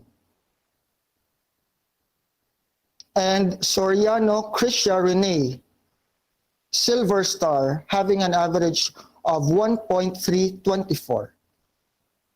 For our second year students, Irfe Arce, bronze star, having an average of 1.589. Ordunias Viancalim, bronze star, having an average of 1.75. Recto Zaida Sofia, silver star, having an average of 1.324. And now for our third year students. Kapunpon Daniela, bronze star, with an average of 1.711. De Guzman Filina Beatrix, bronze star, with an average of 1.711. Dominia Shannon Marie, bronze star, with an average of 1.579. Ligaspi Andrea Kate, bronze star, with an average of 1.605. Malay Veronica Jean, bronze star, with an average of 1.724. Maulana Rania, silver star, with an average of 1.5. Mendaros Angelica, bronze star, with an average of 1.645. For the fourth year, we have Santa Teresa Jeremy Ann, silver star, with an average of 1.5. And now let us go to the honorees in the second trimester. For the first year, we have Borla Kiana Clarice, bronze star, with an average of 1.717. Brosas Chloe Joy, Silver Star, with an average of 1.483. Canlas Rain, Silver Star, with an average of 1.4. Hongria Jan Naomi, Gold Star, with an average of 1.167. Lagoy Renjay, Silver Star, with an average of 1.481. Olila Shairavel, Silver Star, with an average of 1.3. Soriano Krisha Rene, Silver Star, with an average of 1.367. And now for our second year honorees. Alcala Samantha, Bronze Star, with an average of 1.567. Deuda Ana Nicole, Bronze Star, with an average of 1.542. Enriquez Rona Carril, Silver Star, with an average of 1.453. Irfe Arce, Bronze Star, with an average of 1.672. Irfe John James, Bronze Star, with an average of 1.75. Ibarra Kimberly Marie, Bronze Star, with an average of 1.594. Recto Zaida Sofia, Bronze Star, with an average of 1.514. Verano Ella Joy, Bronze Star, with an average of 1.556. For our third year students, the honorees are the following. Kapunpon Daniela, Bronze Star, with an average of 1.671. De Guzman Felina Beatrix, Bronze Star, with an average of 1.711. Dominia Shannon Marie, Bronze Star, with an average of 1.711. Festine Agina Joy, Bronze Star, with an average of 1.656.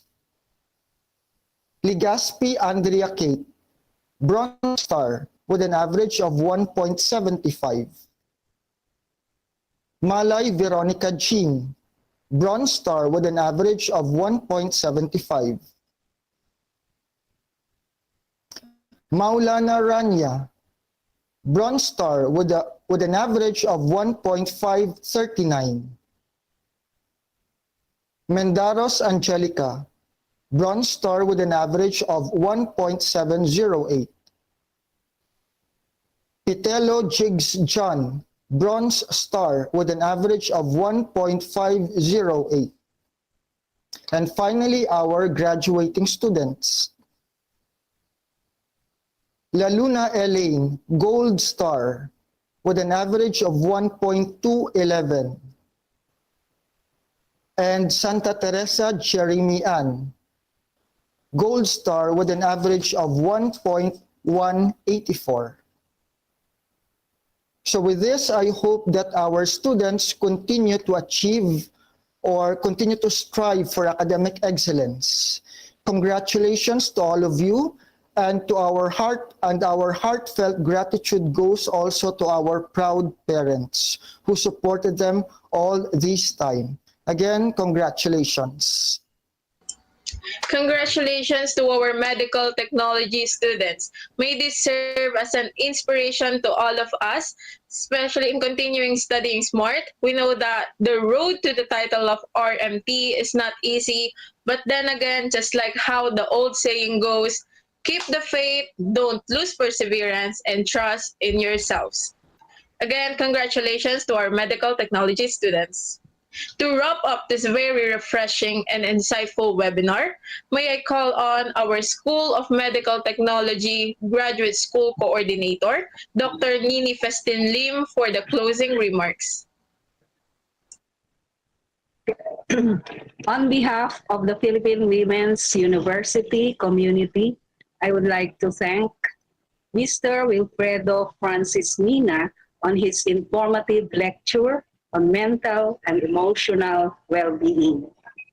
Good mental health will help us, especially our students, in coping with problems that confront us and know how to respond to these problems. The COVID-19 pandemic has added a lot of problems that we normally have. And if we are able to maintain our emotional well-being, we will overcome these problems and deal with them positively.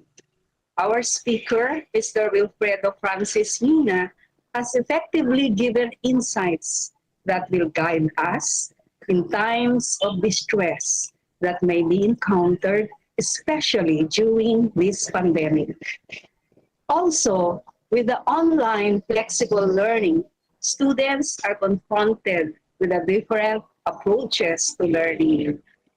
Dr. Joanne Marie Palacios' lecture on effective study methods will certainly serve as guide to our students to adapt to these unusual conditions for learning and how to manage learning in this time of the pandemic. Both lectures are very enlightening, timely, and relevant. These are areas that many of our students need to be given orientation to enable them to cope with their studies and the problems that they encounter.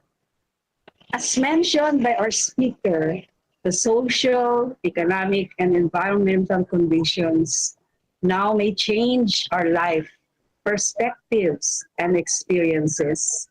This webinar on mental health and emotional well-being has given us ways on how to adjust on these changes with a positive outlook, and with this positive feeling, one can surely cope and respond well to these challenges.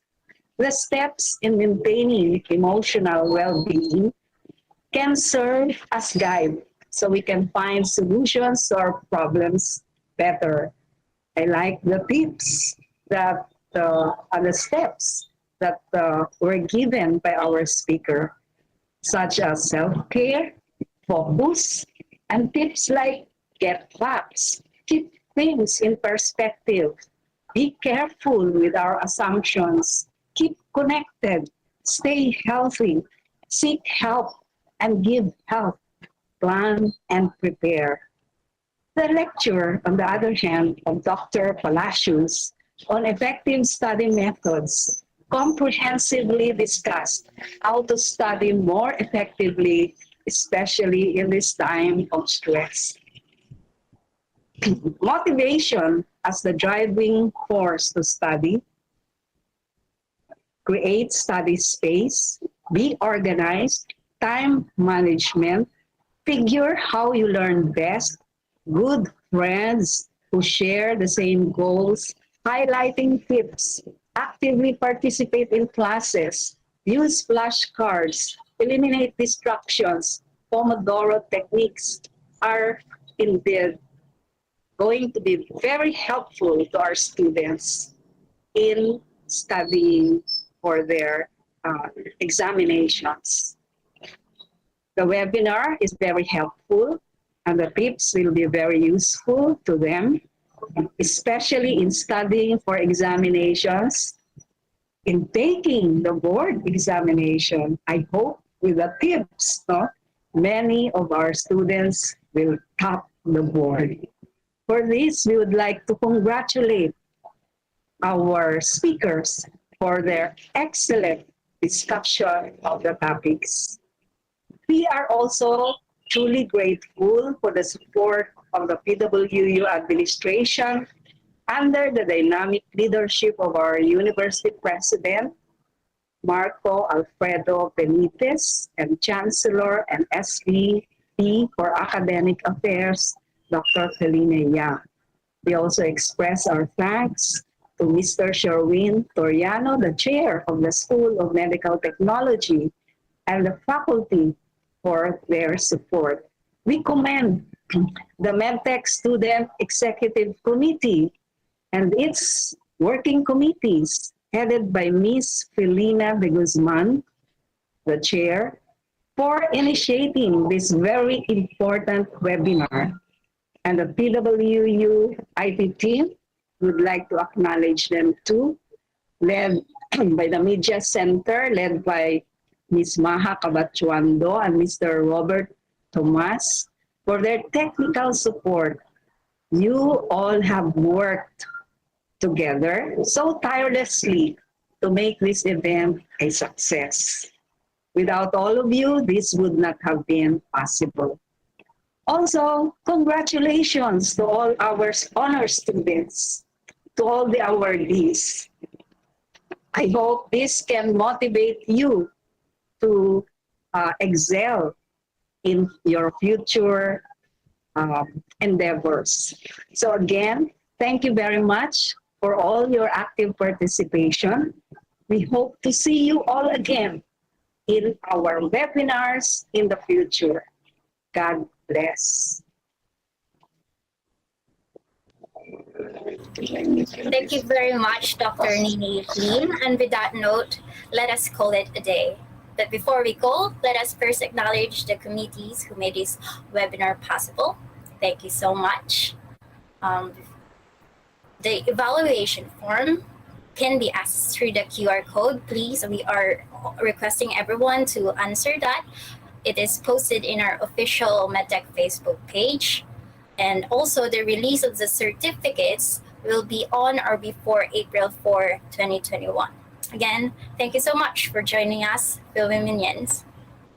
See you in our upcoming webinar and events. Don't forget to wash your hands, eat healthy foods, observe social distancing, and follow health protocols. Let us all remain strong during these trying times. It is with great hope that this will come to pass. Again, I am Rana Carid Enriquez. And I am Regina Christine, your Masters of Ceremonies.